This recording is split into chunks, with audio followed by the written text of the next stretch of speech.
हरे कृष्णा। ओम नमो भगवते वासुदेवाय। प्रिय भक्तजनों, आज इस वीडियो के माध्यम से हम आपके लिए श्रावण मास की कामिका एकादशी व्रत कथा लेकर आए हैं। युधिष्ठिर ने पूछा, गोविंद, वासुदेव, आपको नमस्कार है। श्रावण के कृष्ण पक्ष में कौन सी एकादशी होती है, उसका वर्णन कीजिए। भगवान श्री कृष्ण बोले, राजन सुनो, मैं तुम्हें एक पाप नाशक उपाख्यान सुनाता हूँ, जिसे पूर्व काल में ब्रह्मा जी ने नारद जी के पूछने पर कहा था। नारद जी ने प्रश्न किया, भगवान कमलासन, मैं आपसे यह सुनना चाहता हूँ कि श्रावण के कृष्ण पक्ष में जो एकादशी होती है उसका क्या नाम है, उसके कौन से देवता हैं तथा उससे कौन सा पुण्य प्राप्त होता है। प्रभु, यह सब बताइए। ब्रह्मा जी ने कहा, नारद सुनो, मैं संपूर्ण लोकों के हित की इच्छा से तुम्हारे प्रश्न का उत्तर दे रहा हूँ। श्रावण मास में जो कृष्ण पक्ष की एकादशी होती है उसका नाम कामिका है। उसके स्मरण मात्र से ही वाजपेयी यज्ञ का फल मिलता है। उस दिन श्रीधर, हरि, विष्णु, माधव और मधुसूदन आदि नामों से भगवान का पूजन करना चाहिए। भगवान श्री कृष्ण के पूजन से जो फल मिलता है वह गंगा, काशी, नैमिषारण्य तथा पुष्कर क्षेत्र में भी सुलभ नहीं है। सिंह राशि के बृहस्पति होने पर तथा व्यतिपात और दंड योग में गोदावरी नदी में स्नान करने पर जिस फल की प्राप्ति होती है वही फल भगवान श्री कृष्ण के पूजन से भी मिलता है। जो समुद्र और वन सहित समूची पृथ्वी का दान करता है तथा जो कामिका एकादशी का व्रत करता है, वे दोनों समान फल के भागी माने गए हैं।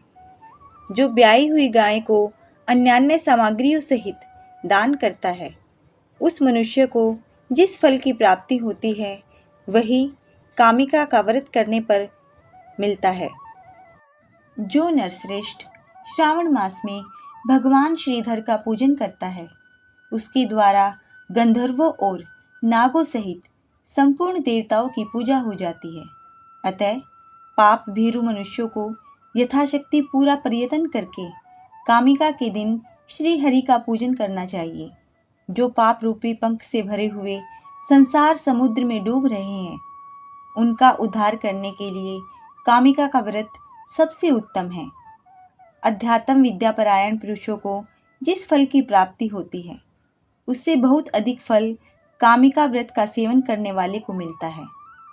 कामिका का व्रत करने वाला मनुष्य रात्रि में जागरण करके न तो कभी भयंकर यमराज का दर्शन करता है और न ही कभी दुर्गति में ही पड़ता है।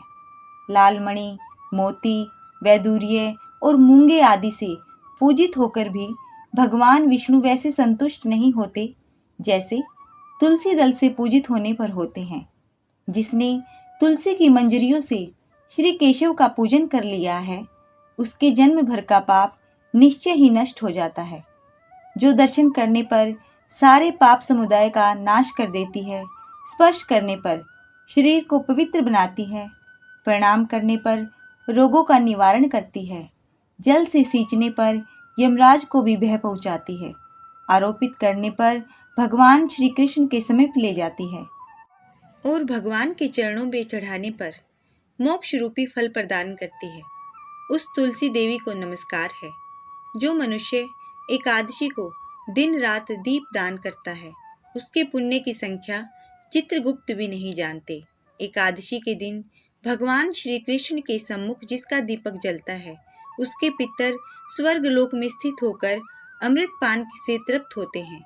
घी अथवा तिल के तेल से भगवान के सामने दीपक जलाकर मनुष्य देह त्याग के पश्चात करोड़ों दीपकों से पूजित हो स्वर्ग लोक में जाता है। भगवान श्री कृष्ण कहते हैं, युधिष्ठिर, यह तुम्हारे सामने मैंने कामिका एकादशी की महिमा का वर्णन किया है। कामिका सब पातकों को हरने वाली है, अतः मानवों को इसका व्रत अवश्य करना चाहिए। यह स्वर्गलोक तथा महान पुण्य फल प्रदान करने वाली है। जो मनुष्य श्रद्धा के साथ इसका महात्म्य श्रवण करता है, वह सब पापों से मुक्त हो श्री विष्णु लोक में जाता है। कथा। बहुत समय पहले की बात है। एक गांव में एक क्षत्रिय रहता था। एक दिन रास्ते में उसकी किसी बात पर एक ब्राह्मण से कहा सुनी हो गई। बात बढ़ी और क्षत्रिय ने आवेश में आकर ब्राह्मण को धक्का दे दिया। दुर्भाग्यवश ब्राह्मण गिरा और उसकी मृत्यु हो गई। घटना के कुछ ही समय बाद क्षत्रिय को अपने किए हुए पर पछतावा हुआ। उसने ब्राह्मण के अंतिम संस्कार की जिम्मेदारी ली और गांव के लोगों से क्षमा भी मांगी, लेकिन गांव के पंडितों ने साफ मना कर दिया। उन्होंने कहा, तुम पर ब्रह्म हत्या का दोष है। जब तक तुम इसका प्रायश्चित नहीं करते, हम कोई धार्मिक कार्य में शामिल नहीं होंगे। अब क्षत्रिय परेशान था। उसने बार बार विनती की कि उसे कोई उपाय बताया जाए जिससे वह इस पाप से मुक्त हो सके। पंडितों ने उसे सलाह दी, अगर तुम सच्चे मन से सावन के कृष्ण पक्ष की एकादशी यानी कामिका एकादशी का व्रत रखो, भगवान विष्णु की पूजा करो, ब्राह्मणों को भोजन कराओ और दान दो, तो तुम अपने अपराध से मुक्त हो सकते हो। क्षत्रिय ने बिना देरी किए व्रत की तैयारी शुरू की।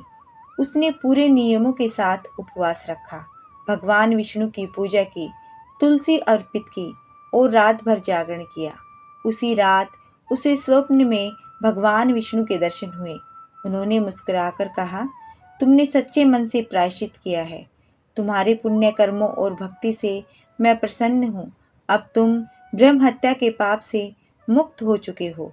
सुबह जब क्षत्रिय उठा, उसका मन शांत और हल्का था। गांव के लोग भी उसकी तपस्या से प्रभावित हुए और उसे फिर से स्वीकार कर लिया गया। कहा जाता है कि उसी दिन से कामिका एकादशी का व्रत विशेष पुण्यदायी माना जाने लगा।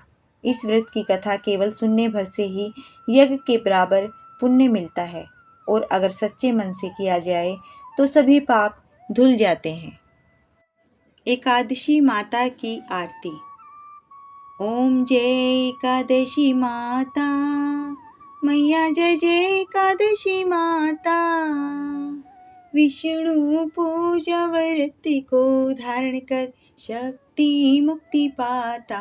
ओम जय एकादशी माता, तेरे नाम के नाम देवी भक्ति प्रदान करनी।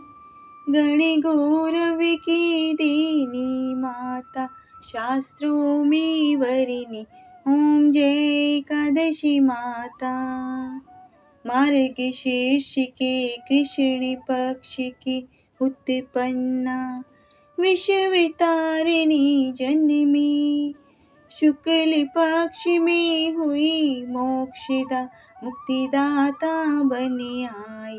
ओम जय एकादशी माता, पौष के कृष्ण पक्ष की सफला नामक है। शुक्ल पक्ष में हुई पुत्रदा, आनंद अधिक रहे। ओम जय एकादशी माता, नाम षट तेला माघ मास में कृष्ण पक्ष आवे। शुक्ल पक्ष में जया कहावे, विजय सदा पावे। ओम जय एकादशी माता, विजया फागुन कृष्ण पक्ष में शुक्लामल की। पाप मोचनी कृष्ण पक्ष में चैत्र महाबली की।